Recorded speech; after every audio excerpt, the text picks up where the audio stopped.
వస్తున్నాం.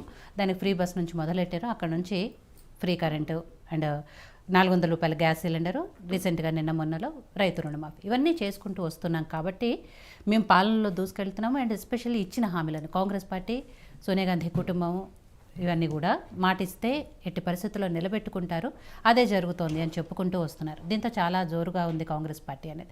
బట్ కానీ దీని వెనకాల ఏవైతే రాష్ట్రంలో ఖజానాలో ఉన్న అప్పులు ఇవన్నీ కూడా కనిపిస్తున్నాయి.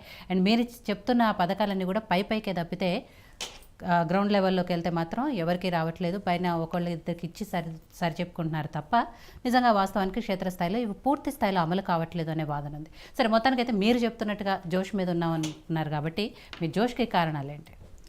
ముందుగా యోటీవీ ప్రేక్షకులకు, మీకు ప్యాన్ ఉన్నటువంటి మిత్రులకు అందరికీ, వెంకరెడ్డి గారికి అందరికీ నమస్కారం మేడం. జోరు మీద ఉంది అంటే బాధ్యతో పోతుంది.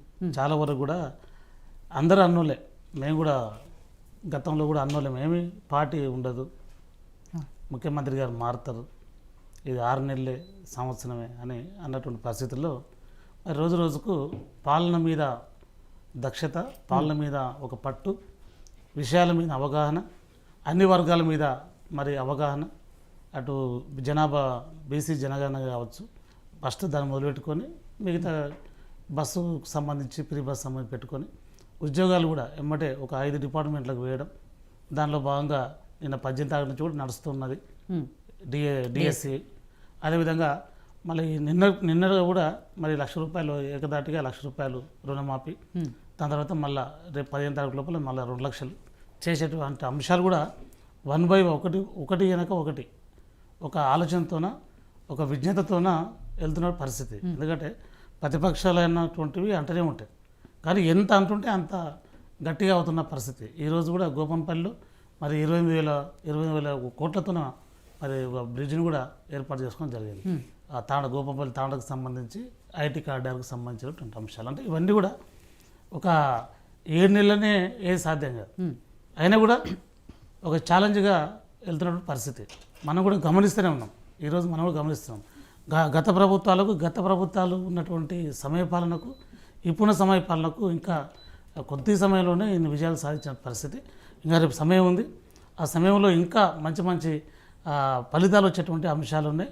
అన్నిటి మీద, నీటి వనరు మీద, ప్రాజెక్టుల మీద కావచ్చు, మరి 7 లక్షల కోట్ల అప్పులు ఉన్నటువంటి ఆ పరిస్థితి, వాటి మీద కూడా ప్రక్షాళన చేసుకుంటూ వెళ్తున్న పరిస్థితి. కాబట్టి గాడిలో పడ్డటువంటి పరిస్థితిని తీసుకొస్తుంటారు ముఖ్యమంత్రి గారు, మరి మంత్రివర్గం కావచ్చు, అధికారులు కావచ్చు, తీసుకొస్తున్న పరిస్థితి మీరు గమనించండి, బాధ్యతాయుతంగా అవుతున్నట్టు పరిస్థితి. కాబట్టి ఇప్పుడిప్పుడే ఈ 7 నెలల లోపలనే ఎవరు పెద్దగా ప్రయోజకులు కారు, అయినా కూడా ఒక ఛాలెంజ్గా పోతున్న పరిస్థితి. ఎందుకంటే మీరు అన్నట్లు ఖజానా ఖాళీ, ఏ డిపార్ట్మెంట్ చూసినా కూడా ఖజానా ఖాళీ, అయినా కూడా ముఖ్యమైన ధైర్యంతో ముందుకు వెళ్తున్న పరిస్థితి. దీనిలో భాగం కూడా ముఖ్యమంత్రి గారు రేపు దావోస్ వెళ్తున్నారు, పెట్టుబడుల కోసం పోతున్నారు, తీసుకొస్తారు. ఖచ్చితంగా ఏదైతే హామీలు ఇచ్చారో వాటిని ఫుల్ఫిల్ చేసేటువంటి బాధ్యతయుతంగా ముఖ్యమంత్రి గారు యంత్రాంగం కూడా ఉన్నది. కాబట్టి ప్రజలు కూడా చూస్తున్నారు, ప్రజలు కూడా సపోర్ట్ చేస్తున్నారు. మరి ఏదైతే ఇదే యోజో టీవీ ద్వారా మొన్న విద్యార్థి లోకాన్ని కూడా మనం ఒక మెసేజ్ పాస్ చేయగలిగినాం. ఒకసారి గమనించండి. ఆ రోజు నేనేం చెప్పాను, భట్టి గారితో మాట్లాడాము, స్పీకర్ గారితో మాట్లాడాము, ఇదిగో సాక్ష్యం అని చెప్పాను. 2 రోజుల లోపలనే గ్రూప్ 2 వాయిదా పడ్డది. అంటే ఇది ఎంత శుభపరిణామం చూడండి. ఎందుకంటే గత ప్రభుత్వానికి దీనికి చూడండి, గత ప్రభుత్వంలో నేను కానీ చెల్లె కానీ మేము ఆ గేటు కూడా పోలేని పరిస్థితి, గేటు కాడ కూడా పోలేని పరిస్థితి. కానీ ఈరోజు మేము డైరెక్ట్గా కలుస్తున్నాం, మాట్లాడుతున్నాం.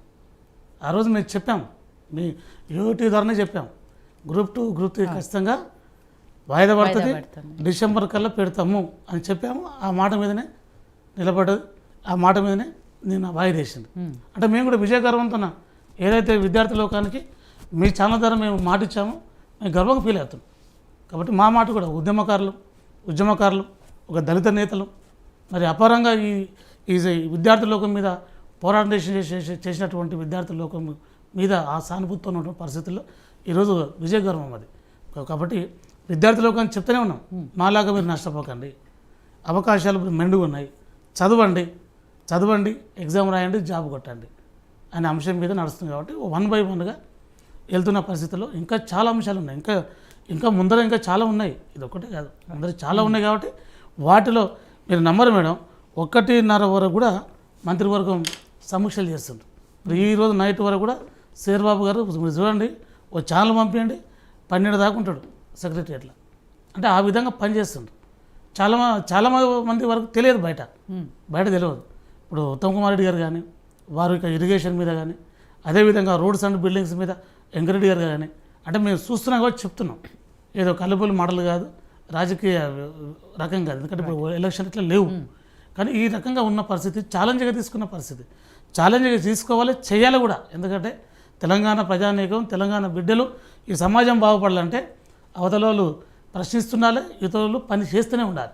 ఆ దిశలో వెళ్తుంది. ఇంకా మెరుగైనటువంటి ఫలితాలు రాబోతుంటాయి. మరి మిగతా కూడా అన్ని అంశాల మీద కూడా వచ్చే అంశం ఉంటుంది. కాబట్టి ఈ కోణంలో మరి జోరుగా ఏం లేదు, బాధ్యతగా పోయేటువంటి అంశంలో వెళ్తుంది ప్రభుత్వం. రైట్. సో పావని గారు 10 ఏళ్ళు 9.5 ఏళ్ళు బీఆర్ఎస్ పార్టీ